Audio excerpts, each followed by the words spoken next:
Greetings everyone, and thanks for joining us on this paranormal pit stop. Tonight, we'll be exploring a historic defense-turned-public expanse that's located at the end of Princess Margaret Road off of the River Thames out of East Tilbury in the Thurrock area of Essex, England. It's widely recognized as one of the finest preserved examples of a casemated fort still in existence across the whole of the UK, rumored to be roamed by all manner of restless spirit tied to its lengthy past. Are you sure you're ready to brave the history and hauntings of the Coalhouse Fort Park?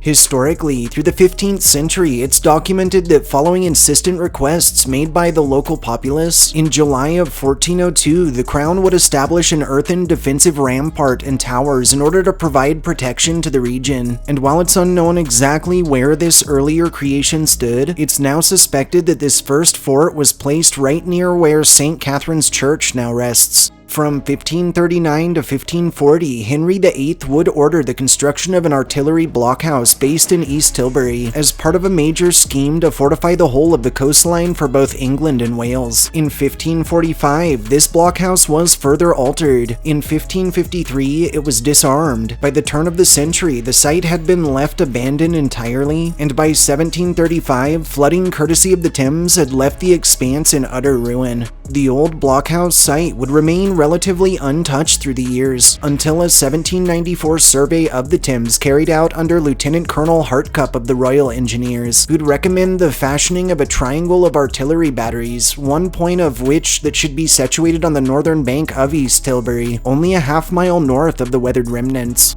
This new battery was constructed through 1799 on marshy grounds, a short distance southeast of St. Catherine's, and would take its name from the nearby Coalhouse Point, which had earned its moniker for the coal wharf that was utilized heavily by the community. Unfortunately, unstable soil and natural conditions would slow the building of this defense immensely, and the project wouldn't be completed until July of the following year. Once finished, the whole of the structure would be surrounded in a polygonal pond-like expanse, and in 1810, the site would welcome the raising of its ramparts to make way for the addition of a small expense magazine, which would harbor emergency munitions. Fortunately, the French would never test this triangle of slaughter, and bearing exception to an 1804 invasion scare, this battery, along with others at Lower Hope Point and Shornmead, were abandoned entirely following Napoleon's final 1815 defeat. While rising tensions between Britain and France through the 1840s would result in the modernization and reactivation of a number of Britain's coastal defenses, and subsequently, while Britain and France would engage in an arms race through the 1850s, advancement in weapons technologies would result in a good bulk of existing coastal and riverfront forts being rendered obsolete, and through the 1860s, our battery in question was completely reconstructed, and the fort we know today wasn't fully completed until 1874. Through World War I, the weathered point would remain manned. In 1924, it would be reduced to care and maintenance status, and in 1930, the site would be officially decommissioned, after which it would act for a time as an emergency battery through World War II, but was eventually decommissioned for a final time in 1949. Over the years, the Coalhouse Fort would act as storage and as emergency housing for servicemen and their families, until its 1962 purchase under the Thurrock Urban District Council, who would transform the area into a public park.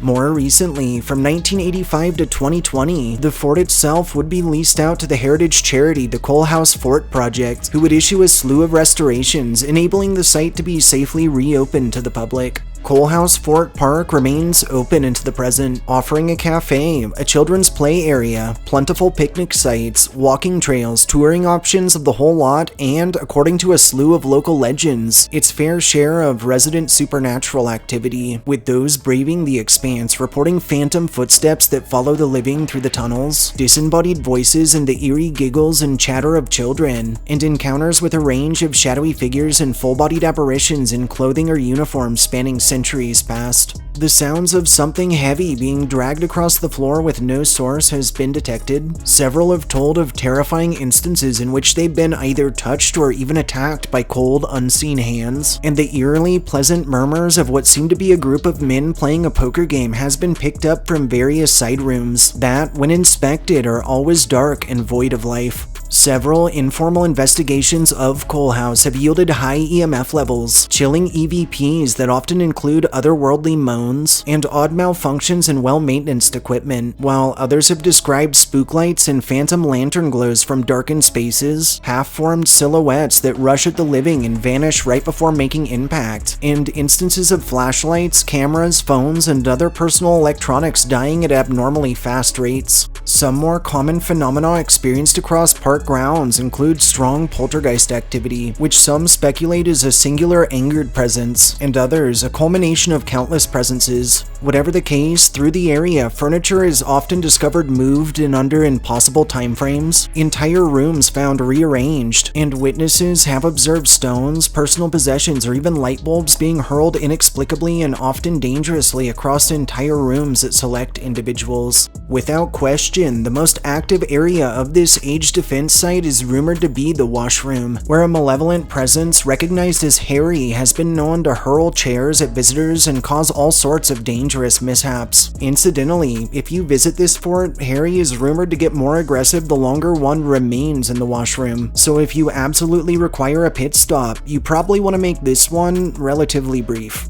Within the tunnel, the spirit of a soldier in full uniform and donning a gas mask has been observed on a number of occasions. Unlike other manifestations we've covered, this ghost is seemingly unbothered by the living, so much so that he supposedly literally walked right through a witness on one documented occasion, leaving them chilled and with a fright. Lastly, a number of tales tell of run-ins with the lingering presence of a pregnant woman named Mary Ann, who's been known to affect female visitors, especially other pregnant women, and that's caused several to be overcome with inexplicably strong bouts of emotion.